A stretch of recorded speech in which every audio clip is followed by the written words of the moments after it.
So, over the past couple years, I've unfriended a lot of friends and family on Facebook.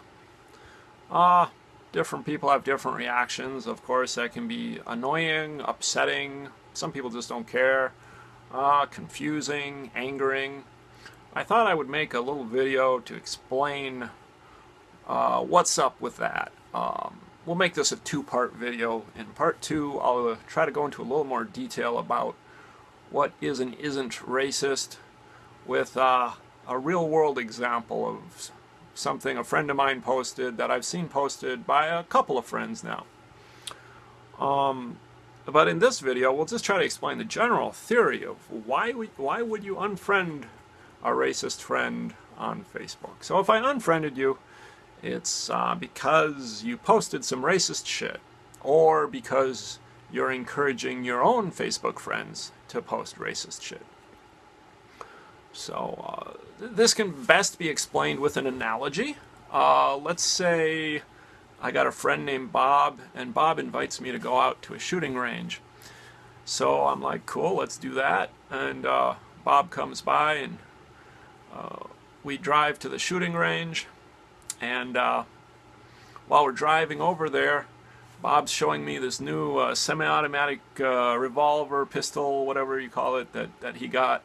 And he's loading it while we're in the car, and he's waving it around, and I'm like, Bob, you're making me kind of nervous. I don't think that's entirely safe. Bob's like, you don't know what you're talking about.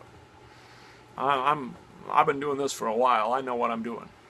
All right.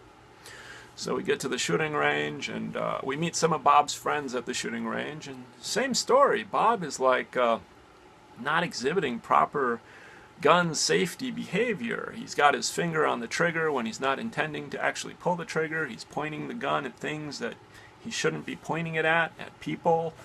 And I'm like, dude, this isn't safe, Bob. I'm no expert on gun safety, but you seem like a moron.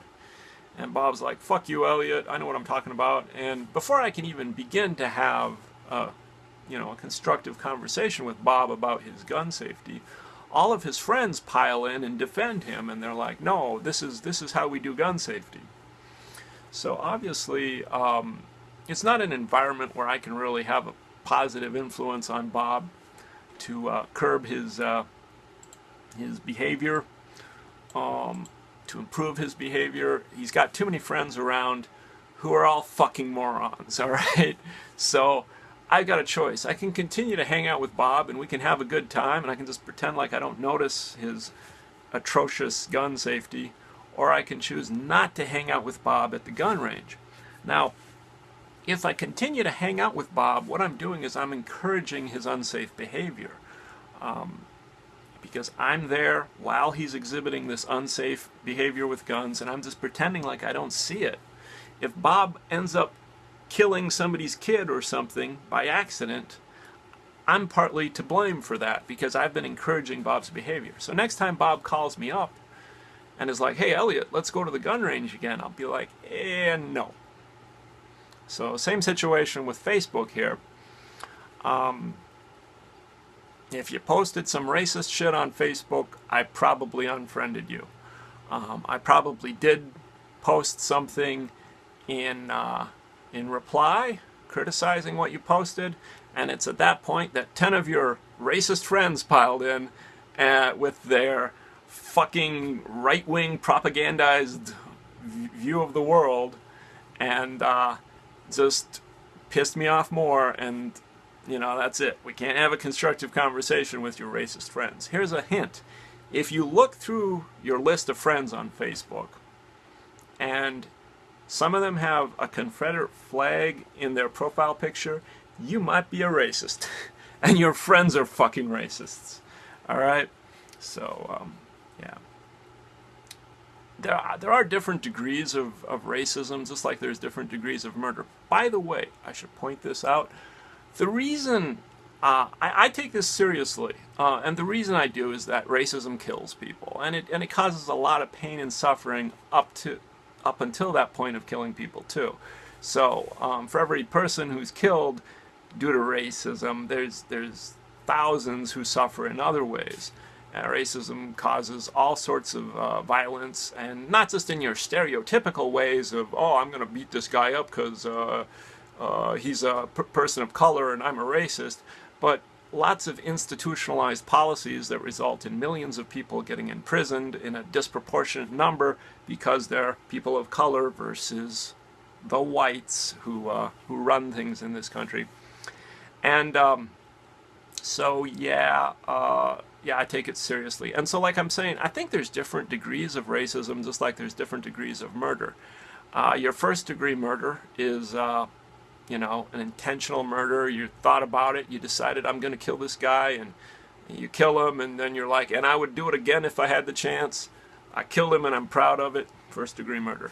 And then all the way on the other end of the spectrum is like, what is it, like fourth degree murder, where it's like negligent homicide, where you're like complete dumbass like Bob. Oh, I didn't know what I was doing with my gun safety. I accidentally shot this kid, you know. And it's difficult to make an argument for killing somebody accidentally with a gun because you are displaying poor gun safety, because I mean there's a lot of information out there.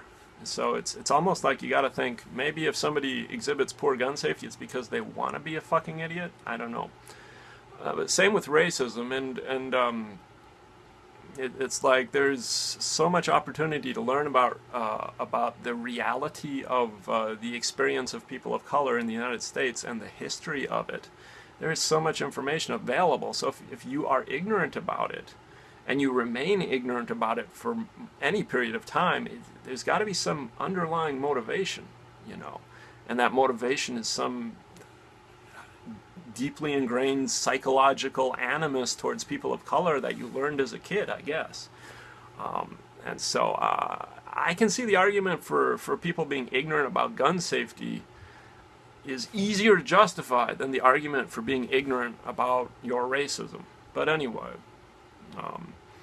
I still do believe there's different degrees of racism, and one of the things that people like to do is they like to think of racism as only first degree racism, in terms of like the out and out KKK sheet wearing, swastika tattoo on the forehead kind of racist. And there aren't a lot of those out there, I don't think. There are enough of them out there, but there aren't, as you know, if that was all we had to deal with, that would not be such a huge problem. The bigger problem is the racists who, like, they put on pretty clothes and they blend in with society and they pretend like they're not sociopaths. You know, I think like 50% of Americans fit that category. You know, I don't need to hang out with them on Facebook. Now, I can, just because I unfriend somebody on Facebook doesn't mean I can't be their friend in some other context, maybe, depending on how receptive they are. Like I said, a big part of me unfriending someone on Facebook is because it's not a constructive environment.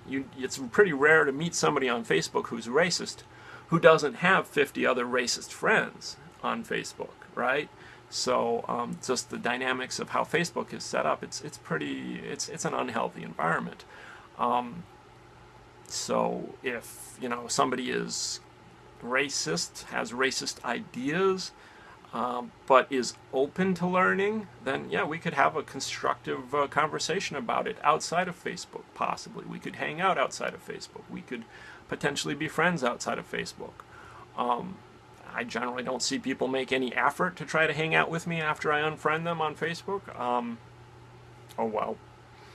So, you know, just for my own sanity, I can't be around people who hang out with racists. It's just not healthy.